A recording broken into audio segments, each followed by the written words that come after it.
আল্লাহ তাআলা বলেন ওয়ামা আনফাকতুম মিন শাইইন ফাহুয়া ইউখলিফুহু ওয়া হুয়া খায়রুর রাসিকিন। যে দান করে, দান করলে যে ঘাটতি হয় আল্লাহ তাআলা এই ঘাটতিটাকে রিপ্লেস করে দেয়, রিপ্লেস করে দেয়। বিষ্ণু ইসা ইসলাম বলেছেন মা নাকাসা মালু আবদিন মিন সাদাকা।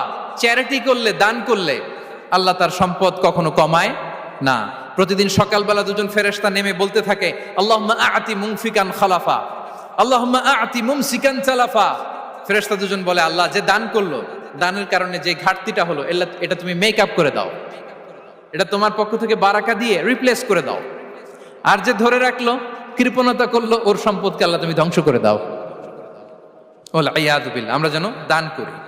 এরপরে বিষ্ণু ইসা ইসলাম বলেছেন বেশি বেশি হজ উমরা করলে, বেশি বেশি যদি কারো সাধ্য থাকে, ফিনান্সিয়াল ক্যাপাসিটি থাকে, বেশি বেশি হজ উমরা করলে তার রিজিকে বারাকা নেমে আসে। সব শেষে হচ্ছে দোয়া করা।